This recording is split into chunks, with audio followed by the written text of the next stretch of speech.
Hello dear student, कैसे हैं? मैं नीलकमल सर उपस्थित हुआ हूँ ईवीएस का प्रैक्टिस सेट लेके अपने online platform Purvanchal career classes पे। कैसे हैं आप? उम्मीद करते हैं अच्छे होंगे।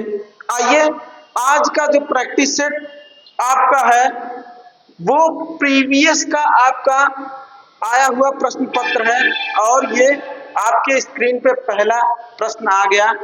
आप इस प्रश्न का उत्तर दीजिए। क्या है पहला प्रश्न?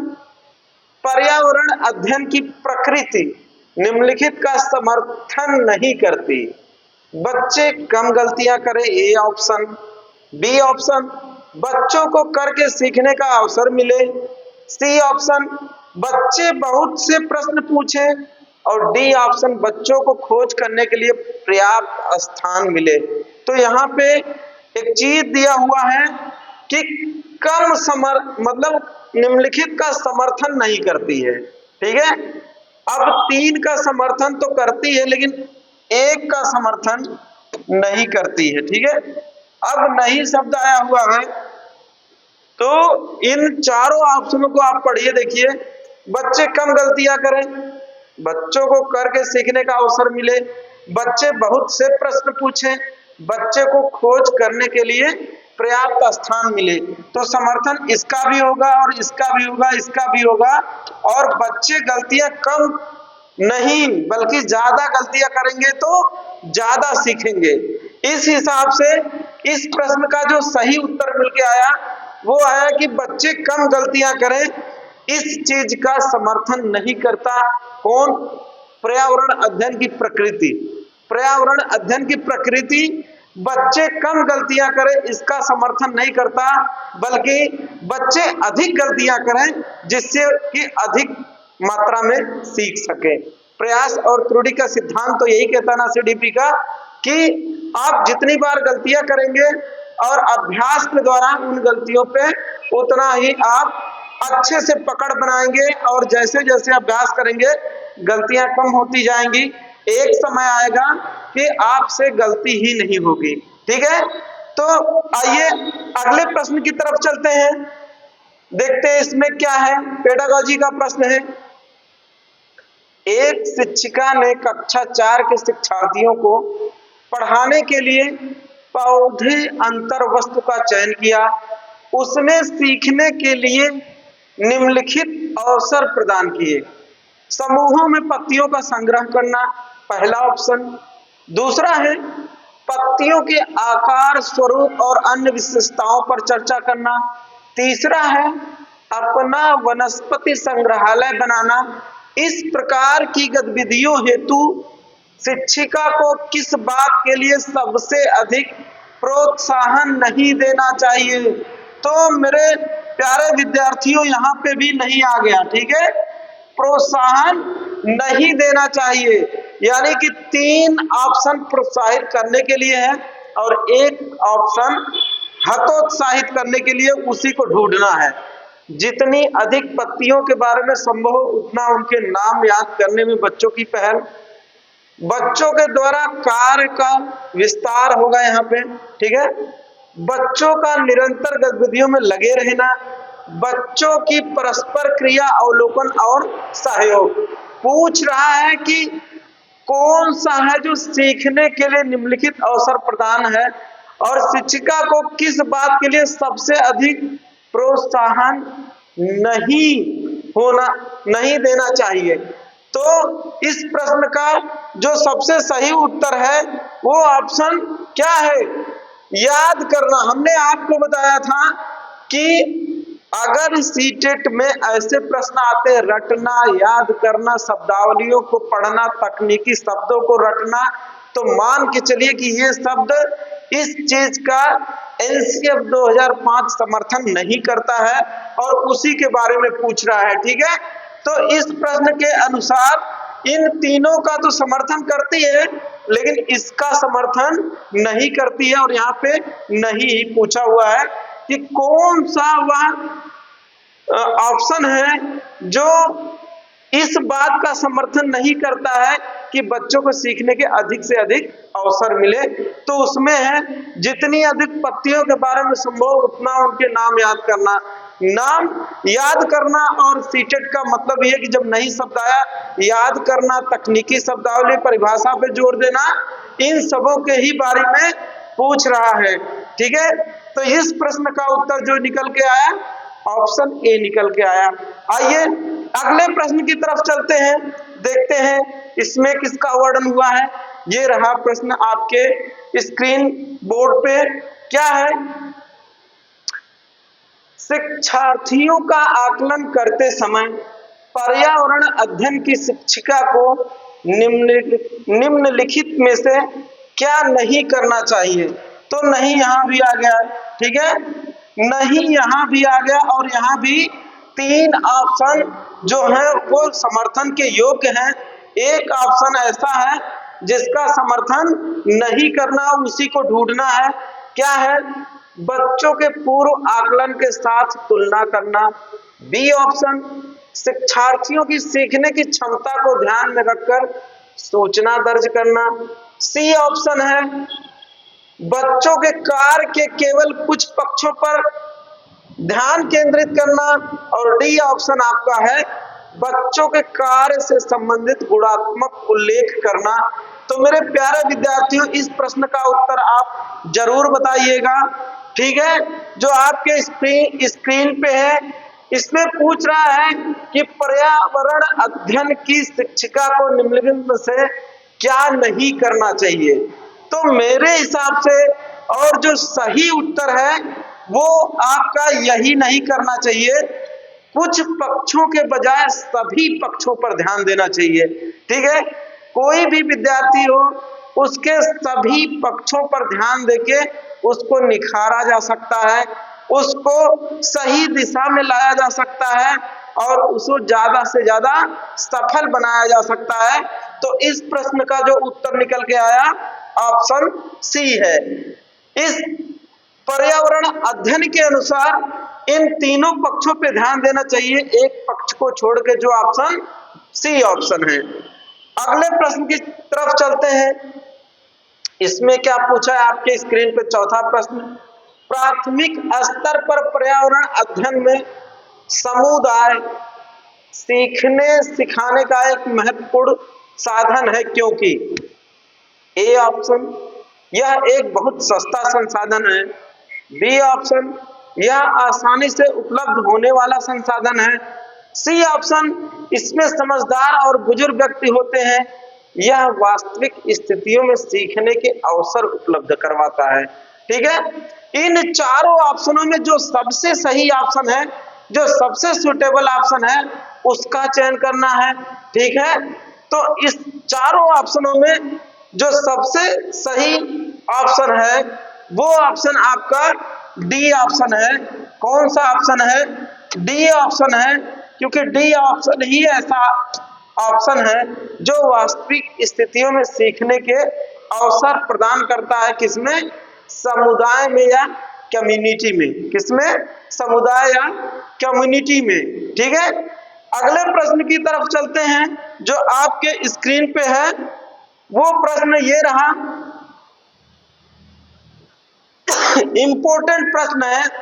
ऐसे प्रश्न अनेकों बार सीटेट में आया हुआ है, बड़ा इजी है लेकिन थोड़ा सा इसमें ध्यान देना पड़ता है, क्योंकि ये जो पूछता है या तो समय पूछेगा या औसत चाल पूछेगा या दूरी पूछेगा या फिर आपसे चाल ही पूछेगा मीटर प्रति घंटा के हिसाब से या फिर मीटर प्रति सेकंड के गति से उसकी चाल पूछेगा।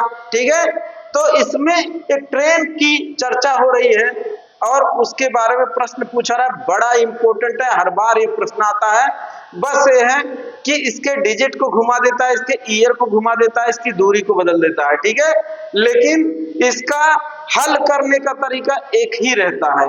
आइए देखते हैं कौन सा प्रश्न है। कोई व्यक्ति 30 अगस्त 2015 को किसी एक्सप्रेस ट्रेन में अहमदाबाद से त्रिवेंद्रम जाने के लिए बैठा। यह ट्रेन 13:30 पर अहमदाबाद से छूटी और 1 सितंबर 2015 को 7:30 पे त्रिवेंद्रम पहुंची। यदि अहमदाबाद से त्रिवेंद्रम की बीच की दूरी 2268 किलोमीटर है, तो इन दोनों स्टेशनों के बीच ट्रेन का औसत चाल ज्ञात करना है। तो मेरे प्यारे विद्यार्थियों, इसका ऑप्शन है 42 मीटर प्रति सेकंड, 15 मीटर प्रति सेकंड और 9 मीटर प्रति सेकंड और 54 मीटर प्रति सेकंड। ये 4 ऑप्शन दिया हुआ है और इसको हल करने के बाद ही इस प्रश्न का उत्तर निकल के आया। आइए हल करते हैं और देखते हैं कि किस तरह से ये प्रश्न लगेगा। सबसे पहले तो देखते हैं 30 अगस्त, ठीक है, उसके बाद 31 अगस्त आएगा, ठीक है, उसके बाद 1 सितंबर आएगा, ठीक है। तो एक चीज हुआ कि 30, 31 और 1 सितंबर। अब यहां देखना है कि 30 अगस्त को कब छूटती है, ये 3:30 में, यानी कि 1:30 पे, ठीक है। कब 1:30 पे ये छूटती है। अब आपको देखिए कि फिर अगर 1:30 जाएगा तो कितना होगा, 12 घंटा होगा, ठीक है। लेकिन आधे घंटे का डिफरेंस है, ठीक है। तो यानी कि ये क्या है, एम है ये, ठीक है। यानी कि सुबह के 1:30 में ये ट्रेन जा रही है और फिर इसको जो है 24 बचाने में कितना घंटा लगेगा, 10.5 घंटा लगेगा। कितना लगेगा, 10.5 घंटा अगर ये चलेगी तब 24 बजेगा और उसके बाद फिर तब आएगा 31 अगस्त और 31 अगस्त को पूरे जब वो चलेगी तो कितना आएगा, 24 घंटा आएगा, ठीक है। और फिर उसके बाद जब 12 बजेगा यानी कि 24 बजेगा तो फिर 24 बजे के बाद कितना दे रहा है ये, 7:30 बजे, ठीक है। कितना, 7:30 बजे। तो 7:30 बजे जब जाएगा तो यानी कि फिर कितना घंटा हुआ आपका, 7.5 घंटा हुआ। कितना हुआ, 7.5 घंटा हुआ, 7 घंटा 30 मिनट। अब कुल अगर जोड़ दिया जाए तो कितना होगा, ये समय की बात हो रही है, समझने का फेरा है। एक बार आप समझ गए तो आप जान लीजिए आसानी से इसको हल कर लेंगे, ठीक है। तो 10 7 17 हो गया और आधा घंटा 1 18 और 18 24 कितना हो गया, इसको सब जोड़ेंगे आप तो ये हो गया 42 घंटा। कितना हुआ, 42 घंटा। और दूरी कितना दी हुई है, 2268। दूरी कितना है, 2268। और हम जानते हैं कि औसत चाल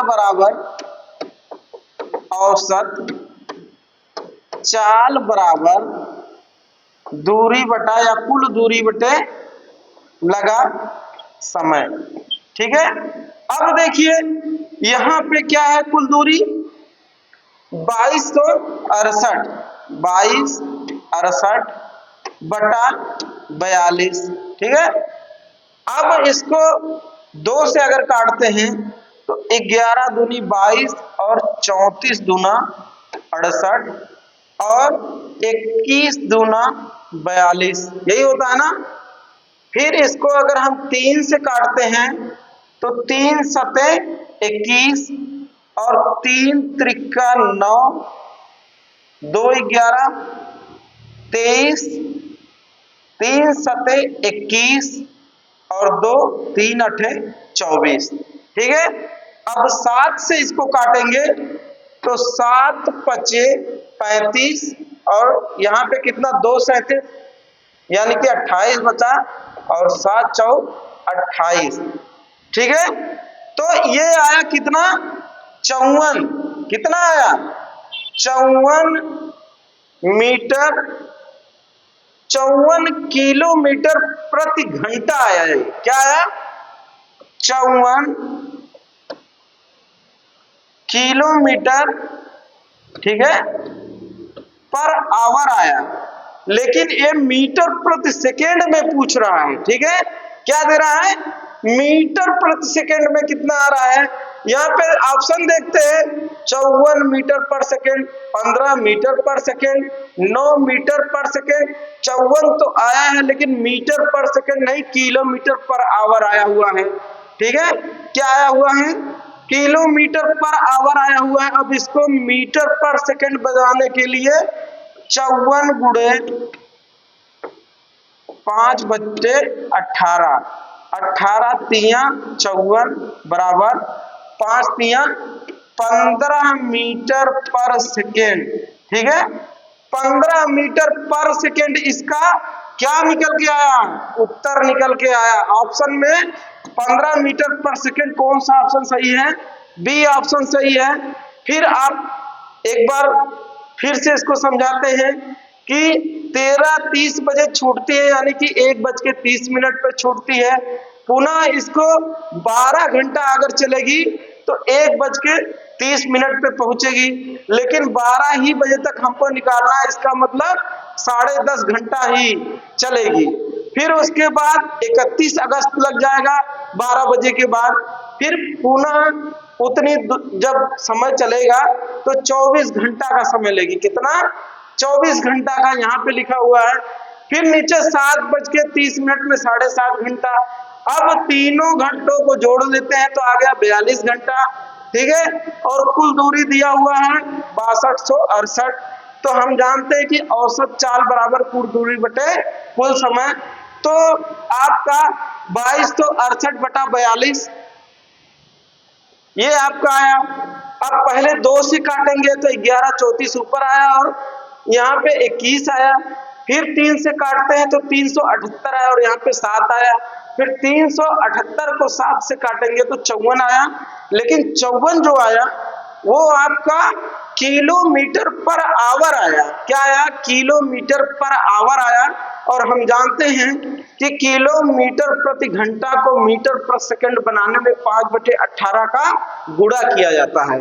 यहाँ पे हुए तो 18 तिया 54 हो गए और 3 पचे 15, यानी कि जो मूल उत्तर निकल के आया 15 मीटर पर सेकेंड। क्या इसका सही उत्तर? बी ऑप्शन सही उत्तर है। अगले प्रश्न की तरफ चलते हैं। ऑप्शन 6 है। ठीक है, गुरमीत पहली बार रेलगाड़ी से नई दिल्ली से चेन्नई गया। अपनी रेल यात्रा में उसकी गाड़ी के द्वारा निम्नलिखित में से किस नदी को पार करने की संभावना नहीं है? ठीक है, नहीं है, यानी कि किस नदी को पार नहीं करेगा। अब ऑप्शन ए है गोदावरी, ऑप्शन बी है कृष्णा, ऑप्शन सी है गंगा, ऑप्शन डी है नर्मदा। तो इन चारों ऑप्शनों में से आपका जो सही उत्तर है, आप उस उत्तर को बताइए कौन सा उत्तर इसका सबसे सही है, जरूर बताइए आप। तो आपको बता दें कि इसका जो सबसे सही उत्तर है वो आपका सही उत्तर इसमें से गोदावरी, कृष्णा, गंगा, नर्मदा, यानी कि इसको भी क्रॉस करता है और गोदावरी को भी क्रॉस करता है, गंगा को, नर्मदा को, लेकिन कृष्णा को ये जो है क्या करता है? क्रॉस नहीं करता है। इस हिसाब से जो सही उत्तर निकल के आया ऑप्शन बी ऑप्शन। ये तो बड़ा आसान प्रश्न है। अगले प्रश्न की तरफ चलते हैं। इसमें क्या दिया हुआ है? ये भी एकदम इजी प्रश्न। इसको आप देखते ही बता देंगे, इसका वर्णन नहीं होगा। हमारे देश में निम्नलिखित स्थानों में से कौन सा ठंडा रेगिस्तान है? तो सबको पता है कि जो लद्दाख है वो आपका ठंडा रेगिस्तान है। क्या है? ठंडा रेगिस्तान है। क्यों?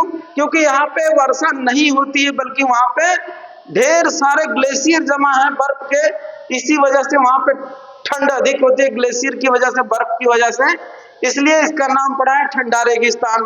अगले प्रश्न की तरफ चलते हैं। ये इंपॉर्टेंट है।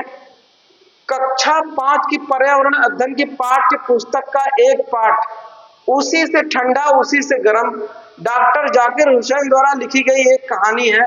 उन्होंने बच्चों के लिए ऐसी कहानियां लिखी हैं। अपनी मृत्यु के समय वे थे भारत के मुख्य न्यायाधीश, भारत के उपराष्ट्रपति, भारत के राष्ट्रपति, भारत के प्रधानमंत्री। तो ये भी इंपॉर्टेंट प्रश्न है और इसका भी उत्तर है क्या है, भारत के ये उपराष्ट्रपति नहीं बल्कि भारत के क्या थे, राष्ट्रपति थे। कौन? डॉक्टर जाकिर हुसैन। इजी प्रश्न है। अगले प्रश्न की तरफ चलते हैं। खाद्य संरक्षण के निम्नलिखित में से कौन सा जोड़ा ठीक नहीं है? ये थ्योरी का प्रश्न है। आलू से चिप्स बनाया जाता है, ए ऑप्शन। बी दूध से पनीर बनाया जाता है, सी ऑप्शन। सी सेब से जैम बनाया जाता है और डी ऑप्शन कच्चा आम से अचार बनाया जाता है। यहाँ पे खाद्य संरक्षण की बात हो रही है कि किस प्रकार से एक वस्तु से जो दूसरी वस्तु बनाई जाती है वो संरक्षित कैसे रखी जाती है।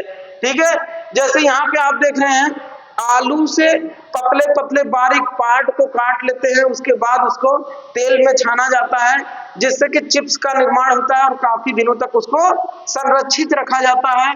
दूध से पनीर, दूध से तो पनीर बनता है लेकिन वो संरक्षित नहीं रहता है, जितने जल्दी दूध खराब होगा उतने ही जल्दी पनीर खराब हो जाएगा। सेब से जैम, सेब से अगर जैम बनता है वो भी संरक्षित रहता है और आम का जो अचार होता है वो भी काफी दिनों तक संरक्षित रहता है। तो इसमें नहीं पूछ रहा है, जोड़ा पूछ रहा है कौन सा वह जोड़ा है जो ठीक नहीं है।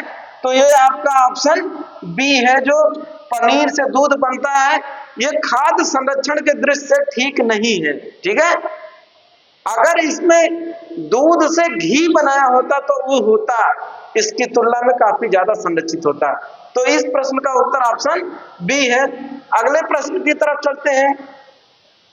घरों के नीचे दी गई विशिष्टताओं पर विचार कीजिए। ए निचली मंजिल में कोई खिड़की नहीं, बी पेड़ के तनों की लकड़ी से बनी ढालू छतें ऊंचाई पर बने घर, सी ऑप्शन पत्थर के खंभों पर जमीन से लगभग 10-12 फुट, डी ऑप्शन पत्थर गारा और चूने से बनी मोटी दीवार, ई ऑप्शन लकड़ी के फर्श। ये इतना ही है। उसके बाद प्रश्न पूछ रहा है लेह और लद्दाख के घरों में ऊपर दी गई कौन कौन सी विशेषताएं पाई जा सकती हैं।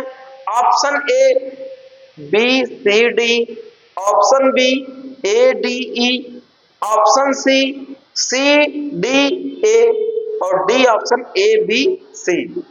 तो मेरे प्यारे विद्यार्थियों ये कूट मिलान का प्रश्न है और हमने एक पढ़ाया था चैप्टर घर, और उसमें राजस्थान का, असम का, लद्दाख का, उत्तराखंड का, जम्मू कश्मीर का, दिल्ली का, मैदानी इलाकों का, बर्फों से बना घर, तमाम प्रकार से घर बनाए, उसका प्लेलिस्ट में वीडियो है, वहीं से प्रश्न आया हुआ है। तो आपको आपके जानकारी के लिए बता दें, पहले तो ये देखते हैं कि लद्दाख के संदर्भ में कौन सा ऑप्शन सही नहीं है।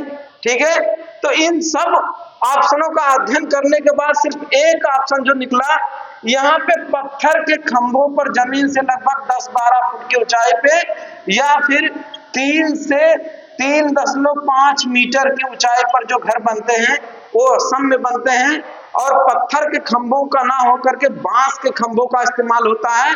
तो यहाँ पे जो यही ऑप्शन है, इसको छोड़ करके बाकी सारे ऑप्शन लेह और लद्दाख के संदर्भ में सही है। ठीक है, तो ऑप्शन ए भी सही है, बी भी सही है, डी भी सही है, ई भी सही है।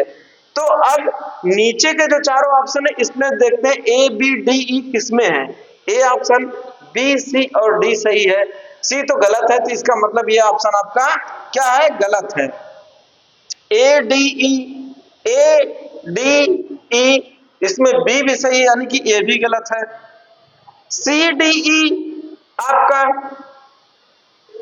सी तो पहले ही गलत है, यानी कि इसमें लेखन त्रुटि हुई है इस प्रश्न में।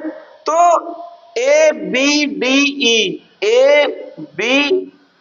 ई यानी कि ये वाला ऑप्शन सही हो सकता है। इसमें से एक ऑप्शन छूट गया है, कौन सा छूटा हुआ है, बी। ठीक है, अगर ये ऑप्शन लेखन त्रुटि की वजह से छूटा हुआ है, इस हिसाब से आपका कौन सा सही है, बी वाला ऑप्शन सही है।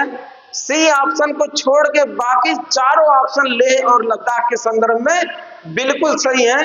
इस वजह से इस प्रश्न का जो सबसे सही ऑप्शन निकल के आया ए, डी, ई और बी निकल के आया लद्दाख के संदर्भ में। अगले प्रश्न की तरफ चलते हैं, देखते हैं इसमें क्या है। आइए, ये इंपॉर्टेंट प्रश्न है।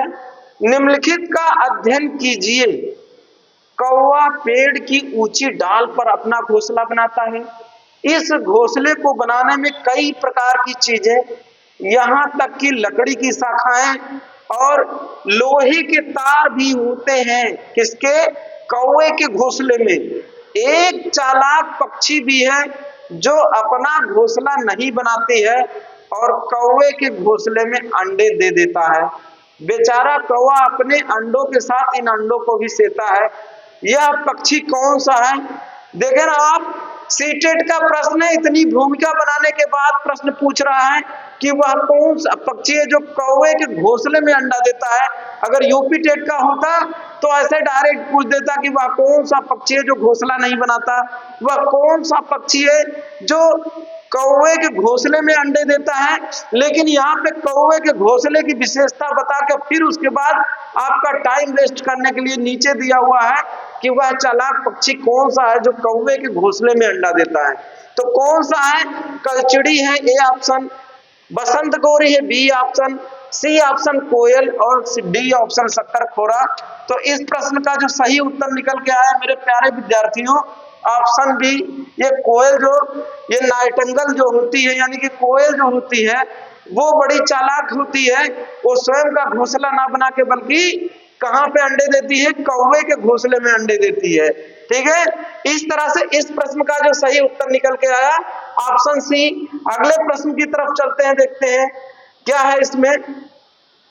निम्नलिखित में से कौन बीज नहीं है? यहाँ पे बीज यानी कि कौन से पौधे हैं जिसमें बीज है और कौन से पौधे हैं जो बीज नहीं है। यानी कि बीज से ही पौधे का निर्माण होता है और पौधों से ही बीज का निर्माण होता है। ठीक है, तो ऑप्शन ये नहीं की बात पूछ रहा है कि कौन सा वह इसमें से ऑप्शन है जो बीज नहीं है। गेहूं ये तो बीज है, काली मिर्च ये भी है, सौंफ, साबूदाना। तो साबूदाना जो होता है वो एक पेड़ का कुछ पार्ट होता है और वहां से जो है साबूदाना प्राप्त किया जाता है। और उस साबूदाने को अगर जमीन में आप फेंकेंगे तो वो अंकुरित नहीं होगा, वहां से नए पौधे नहीं निकल पाएंगे। बीज वह होता है जिसको जमीन के अंदर डालने के बाद उसको पर्याप्त ताप और दाब और नमी मिलती है तो वो जो है अंकुरित होकर नए पौधे का रूप लेता है। लेकिन साबूदाने को आप भेजेंगे जमीन के अंदर तो यहाँ से अंकुरण नहीं होगा या पौधे का रूप नहीं ले सकता। तो इस प्रश्न का जो सही उत्तर निकल के आया ऑप्शन सी।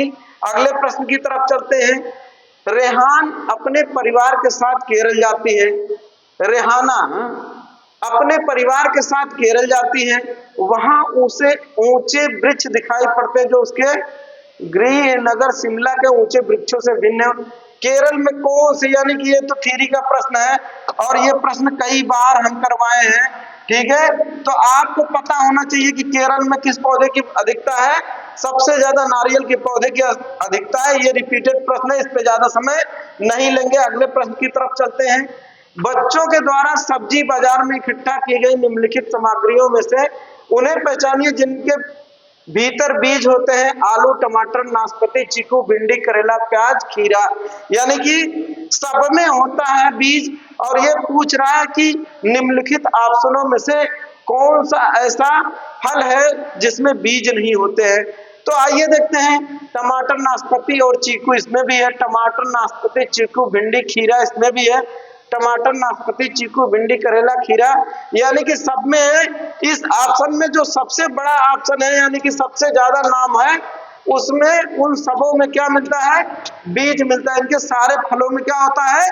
बीज मिलता है। ठीक है, अगले प्रश्न की तरफ चलते हैं। नीता आंध्र प्रदेश जाती है और 2 साड़ियां खरीदती है जो खास तौर पर वहीं बनाई जाती है। वे क्या कहलाती हैं? पोचमपल्ली और कलमकारी। पोचमपल्ली और कांजीवरम, कलमकारी और चंदेरी कलमकारी और कंधा। तो ये थियरी का प्रश्न है। पोचमपल्ली और कलमकारी इसे नाम दिया गया है। क्या नाम दिया गया है? पोचमपल्ली की साड़ियों का एक हम वीडियो बनाए हैं, उसमें इसका पूरा डिटेल है। ठीक है, कहाँ पे है वो? आंध्र प्रदेश दिया हुआ है ना, लेकिन अब ये वर्तमान में कहाँ पे है? तेलंगाना राज्य में है। ये पुराना प्रश्न पत्र है। अब ऐसा प्रश्न आता है तो आप इसको तेलंगाना राज्य कहेंगे। का तेलंगाना राज्य में है। ठीक है, कौन? पोचमपल्ली। ये उस समय ये प्रश्न आया था तो तब ये आंध्रा और तेलंगाना का डिवाइडेशन नहीं हुआ था, लेकिन वर्तमान में पोचमपल्ली एक कलमकारी है और कहाँ पे है? तेलंगाना राज्य में। इसको भी आप ध्यान रखिएगा, ये अक्सर पूछेगा क्योंकि ये विवादित है। आप जो सॉल्व पेपर पढ़ के जाएंगे उसमें ये आंध्र प्रदेश ही दिया है। ठीक है, लेकिन अब डिवाइडेशन होने के बाद कहां पे हो गया है? ये तेलंगाना राज्य में, और ऐसा विवादित प्रश्न जरूर आएगा। ठीक है, अगला है निम्नलिखित में से कौन सी बीमारी रुके या इकट्ठा हुए? ये भी रिपीटेड प्रश्न है और यहाँ हम समय ना लेते हुए डायरेक्ट इसी ऑप्शन पे जाएंगे। मलेरिया के कारण मच्छरों से मलेरिया फैलता है, जब इकट्ठा जल होता है वहां पे मच्छर पनपते हैं। ठीक है, इस प्रश्न का उत्तर मलेरिया है। अगले प्रश्न की तरफ चलते हैं, इंपॉर्टेंट है। निम्नलिखित में से कौन सा जोड़ा ठीक है? A option Assam Bihu, B option Odisha Bharatanatyam, C option Tamil Nadu Lavani और डी ऑप्शन कर्नाटक कथक। तो इस हिसाब से जो सबसे सही इसका है ऑप्शन, सबसे सही उत्तर जो है वो ऑप्शन ये है असम बिहू। अगर इस तरह से आप देखते हैं तो ओडिशा का क्या होता है? ओडिसी, ओडिसी। ठीक है, और भारत नाट्यम कहाँ का है? तमिलनाडु का, तमिलनाडु का भारत नाट्यम है। और लावड़ी कहाँ का है? महाराष्ट्र का। ठीक है, लावड़ी कहाँ का है? महाराष्ट्र का है। और कर्नाटक का क्या है? यक्षगान, यक्षगान है। और कथक कहाँ का है? कथक कहाँ का है? आंध्र प्रदेश का है कि उत्तर प्रदेश का? आंध्र प्रदेश का है कि उत्तर प्रदेश का? आप कमेंट करके इसको जरूर बताइएगा। हमने इतना बताया कि बिहू असम, ओडिशा का ओडिसी, भारतनाट्यम तमिलनाडु, तमिल और लावड़ी महाराष्ट्र का, कर्नाटक का यक्षगान और कथक आप जो है कमेंट करके बताइए कहाँ का है। ठीक है, कथक और कथक दोनों को आप बताइएगा। अगले प्रश्न की तरफ चलते हैं। एस्किमो अपने घर इग्लू का निर्माण बर्फ से करते हैं और इसका क्या कारण हो सकता है? तो एस्किमो एक जनजाति होती है जो ध्रुवी यानी कि ध्रुवों पे निवास करती है, जहां पे बर्फ की अधिकता होती है। वह अपने घर को भी बर्फ से बनाती है। ठीक है, ईंट और मिट्टी, बालू, गारा, ईंट से नहीं बल्कि बर्फ से अपने घरों को बनाते हैं एस्किमो। उसकी विशेषता के बारे में बताया है। ए ऑप्शन, बर्फ ठंडी हवा और पानी को अंदर नहीं आने देता। बी ऑप्शन, बर्फ की दीवारों के बीच मौजूदा हवा अंदर की गर्मी को बाहर आने से रोकती है। सी ऑप्शन, बर्फ मुफ्त में मिलती है, अन्य सामग्रियों की कीमत अधिक होगी। ध्रुवीय क्षेत्रों में केवल बर्फ ही उपलब्ध है। तो मेरे प्यारे विद्यार्थियों, इस प्रश्न का उत्तर सबसे सटीक उत्तर है कि जो बर्फ की दीवारें होती हैं वह अंदर की गर्मी को बाहर नहीं आने देती है। ठीक है, क्या करती हैं? अंदर की गर्मी को बाहर नहीं आने देती है। इग्लू के संदर्भ में इग्लू यानी कि जो एस्किमो का घर होता है उसके बारे में बताया गया है। इस हिसाब से इस प्रश्न का जो सबसे सही उत्तर निकला ऑप्शन बी निकला। अगले प्रश्न की तरफ चलते हैं। निम्नलिखित में से कौन सी विशेषता बरगद के पेड़ की जड़ों की नहीं है? तो यहाँ पे जड़ की विशेषता नहीं पूछ रहा है। बरगद के जड़ें शाखाओं से नीचे लटकती हैं, बिल्कुल है। इसमें जमीन के भीतर जड़ें होती हैं, बिल्कुल है। जड़ें भोजन का भंडारण करती हैं, ऐसा नहीं। जड़ें खंभों की तरह पेड़ को सहायता प्रदान करती हैं, यानी कि इसका जो सबसे सही ऑप्शन है, यानी कि ये जो काम है जड़ का वो नहीं है। जड़ें भोजन का भंडारण नहीं करती हैं बल्कि पोषण जो होता है जमीन के अंदर उसका अवशोषण करती हैं, ना कि भंडारण करती हैं। ठीक है, तो इस हिसाब से जो सही ऑप्शन निकला ऑप्शन सी निकला। अगला प्रश्न जो आपके स्क्रीन पे पेडागॉजी का है, एक नवनियुक्त पर्यावरण अध्ययन के शिक्षक के रूप में पढ़ाने से पहले आपकी सबसे पहली प्राथमिकता होगी, यानी कि आप नया नया शिक्षक के पद पे चयन हुए हैं, आप पर्यावरण का अध्ययन अध्यापन करते हैं, तो आपकी पहली प्राथमिकता क्लास में क्या होगी वही पूछ रहा है। ए ऑप्शन कक्षा में धीमी गति से सीखने वाले शिक्षार्थियों की पहचान करना। बी ऑप्शन शिक्षार्थियों के लिए पाठानुसार विस्तृत नोट्स तैयार करना। सी ऑप्शन शिक्षार्थियों का समाज सांस्कृतिक प्रोफाइल विवरण तैयार करना। डी ऑप्शन पहले से पाठ योजना तैयार करना। तो मेरे प्यारे विद्यार्थियों, इसमें पहली प्राथमिकता की बात हो रही है, तो जब भी कभी आप इस तरह का आपको पोस्ट मिलेगा तो सबसे पहले सभी छात्रों का क्या करेंगे, आप उनका जो है विवरण तैयार करेंगे। ठीक है, कि कौन सा छात्र कैसा लड़का है, उसकी मेंटालिटी कैसी है, उसका बिहेव कैसा है। ठीक है, उसके बाद तब अन्य विधियों का प्रयोग करेंगे। तो इस हिसाब से जो इस प्रश्न का सबसे सही उत्तर निकला ऑप्शन सी। अगले प्रश्न की तरफ चलते हैं। इसमें क्या है, कविताएं और कहानियां पर्यावरण अध्ययन की अंतर्वस्तु को पढ़ाने में प्रभावशाली है। ऐसा इसलिए क्योंकि कविताएं और कहानियां ये भी रिपीटेड अनेकों बार हम प्रैक्टिस सेट में करवाए हैं। आइए देखते हैं, बच्चों के परिवेश का समृद्ध चित्रण करती हैं, बिल्कुल सही। संदर्भित अधिगम परिवेश प्रदान करती है, सही है। विभिन्न अमूर्त अवधारणाओं की प्रभावशाली तरीके से व्याख्या कर सकती हैं। सृजनात्मक एवं सौंदर्य बोध का पोषण कर सकती हैं। तो इसमें ऑप्शन कौन सा सही है, ए, बी और डी, बी ऑप्शन केवल सी, सी ऑप्शन केवल बी, डी ऑप्शन ए और बी। आप इस प्रश्न का उत्तर बताइए कि इसमें से सबसे सही उत्तर कौन सा है। तो सबसे सही उत्तर मेरे हिसाब से जो दिख रहा है कि इसमें से सबसे सही उत्तर अगर देखा जाए तो ए, बी और डी, ए, बी और डी, सी ऑप्शन को छोड़ करके बाकी सारे ऑप्शन इसके सही हैं। ठीक है, ये भी रिपीटेड प्रश्न है, इसको बार बार हम इसका व्याख्या नहीं करेंगे। अगले प्रश्न की तरफ चलते हैं। क्या है ये, कक्षा 4 की शिक्षिका के रूप में आप ईंधन के संरक्षण प्रकरण को पढ़ाने के लिए निम्नलिखित में से किस संसाधन के उपयोग को सर्वश्रेष्ठता से, ये तो पोस्टर के माध्यम से, ऑप्शन बी इसका सही है। ठीक है, पोस्टर के माध्यम से अगर आप पढ़ाएंगे तो सबसे उपयोगी होगा, सर्वश्रेष्ठ होगा। अगले प्रश्न पत्र की तरफ चलते हैं। क्या है अगला प्रश्न आपका, कक्षा 4 की एक शिक्षिका शिक्षार्थियों से कहती है कि वे अपने कार्य पत्रक अवलोकन को रिपोर्ट और सत्र में एकत्रित की गई सामग्री को एक फोल्डर में डाल दे। इन फोल्डरों को कहा जा सकता है, ये भी आपका रिपीटेड है, पोर्टफोलियो, दत्तकार, परियोजना, घटना, वृतांत, अभिलेख, ये भी रिपीटेड क्वेश्चन है, इसका डिटेल हम पढ़ा चुके हैं। तो इसका जो आंसर सही हो आपका पोर्टफोलियो सही है, पीछे के वीडियो में इसका हम डिटेल पढ़ाए हैं। अगला प्रश्न क्या है आपका, एनसीईआरटी की पर्यावरण अध्ययन की एक कक्षा की पाठ्य पुस्तक में सुनीता अंतरिक्ष में शीर्षक पाठ स्पेसशिप में अंतरिक्ष यात्री सुनीता विलियम्स के अनुभवों का वर्णन करता है।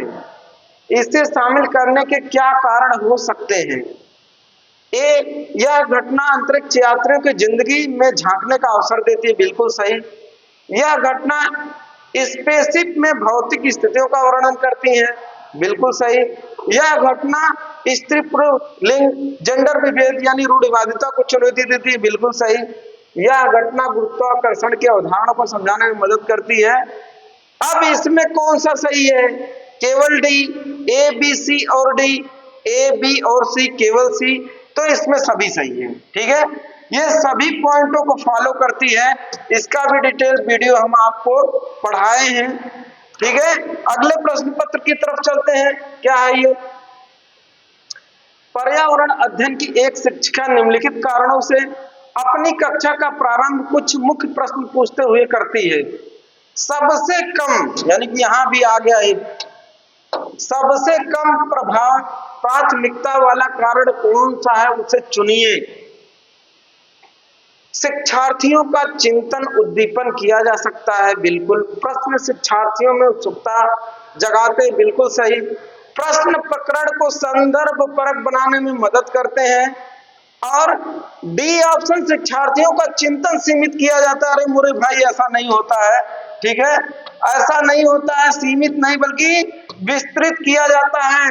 यानी कि सबसे कम प्रभावी जो है शिक्षार्थियों का चिंतन सीमित करने वाला ऑप्शन, ठीक है, ये वाला ऑप्शन इस प्रश्न का सही है। अगले प्रश्न की तरफ चलते हैं, देखते हैं क्या है।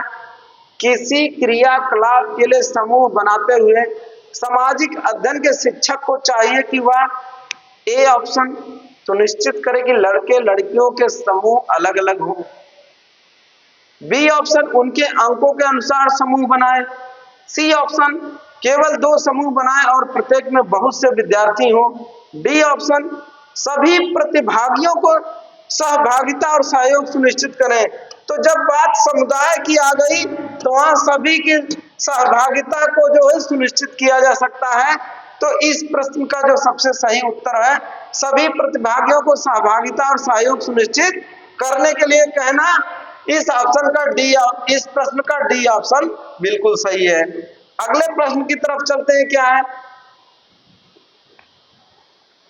प्राथमिक स्तर पर पर्यावरण अध्ययन की पाठ्य पुस्तक में निम्नलिखित में से कौन सी विशेषता नहीं है, यहां भी नहीं आ गया, इसका ध्यान रखिएगा आप लोग।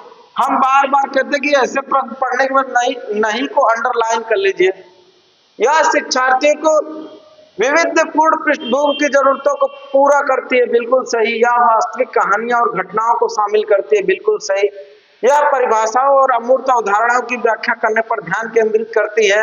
यह प्राकृतिक और समाज संस्कृति प्रवेश को एकीकृत करने से प्रस्तुत करती है।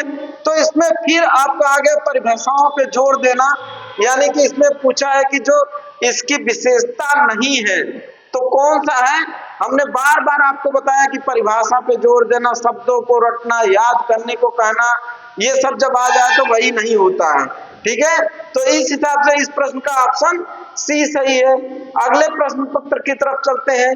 पर्यावरण, अगला प्रश्न है, पर्यावरण अध्ययन शिक्षण के संदर्भ में राष्ट्रीय पट्टाचार्य की रूपरेखा एनसीएफ 2005 निम्नलिखित में से किसे प्रस्तावित नहीं करता है। यहां भी नहीं आ गया, इसको भी आप ध्यान रखिएगा।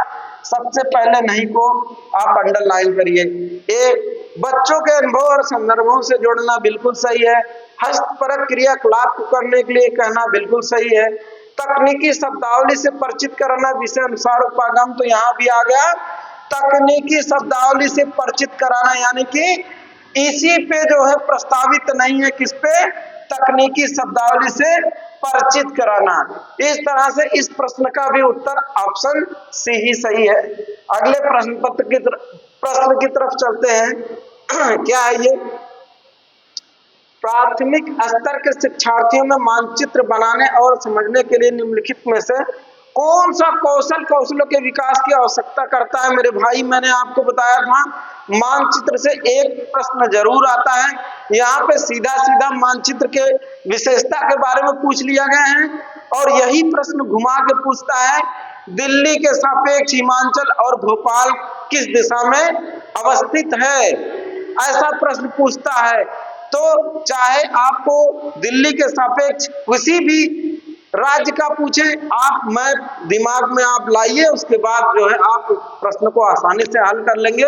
या फिर ऐसे इसकी विशेषता के बारे में पूछेगा मैप की, तो यहाँ पे है स्थानों के सापेक्ष स्थिति को समझना, बिल्कुल सही। स्थानों के सापेक्ष दूरी दिशाओं को समझना, प्रतीकों और स्केल पैमानों को समझना, स्केल पैमानों के साथ स्पष्ट ड्राइंग बनाना।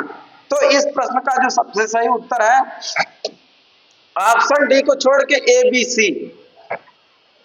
तो ए बी सी कहां पे है, यहां पे है, यानी कि आपका बी वाला ऑप्शन जो है वो बिल्कुल सही है, किसके, मानचित्र के संदर्भ में। आज का अंतिम प्रश्न जो आपके स्क्रीन पे है, क्या है, प्राथमिक कक्षाओं में पर्यावरण अध्ययन पढ़ाने के लिए निम्नलिखित में से कौन सा उद्देश्य संबंधित नहीं है, यहां भी नहीं आ गया। तो आज का जो आपका ये आखिरी प्रश्न है और इस प्रश्न पत्र को हल करने पे हमने पाया सबसे ज्यादा नहीं वाला प्रश्न इसमें पूछा हुआ है। तो क्या है, पहला विज्ञान के आधारभूत प्रत्ययों और सिद्धांतों को रट कर याद कर लेना। बी ऑप्शन पर्यावरण को खोजने के अवसर प्रदान करना। सी ऑप्शन अवलोकन, मापन, भविष्य कथन और वर्गीकरण जैसे कौशलों का विकास करना। सी ऑप्शन भौतिक और सामाजिक परिवेश के प्रति संवेदनशीलता विकसित करना। अब हमने इसमें नहीं पूछा है तो रटना यहां आ गया। क्या आ गया? रटना, यानी कि आपका पहला ऑप्शन क्या है? नहीं है। ठीक है, तो आज का हमने 30 प्रश्नों का संग्रह वाला प्रैक्टिस सेट लाया जो प्रीवियस ईयर का था। तो आप उसमें से कितना सही किए हैं कमेंट करके जरूर बताइएगा। कैसा लगा वीडियो जरूर कमेंट करिएगा। हमारे YouTube channel Purvanchal career classes को लाइक, शेयर, सब्सक्राइब और कमेंट करना ना भूलिए। मिलते हैं अगले वीडियो में, तब तक के लिए नमस्कार, जय हिंद।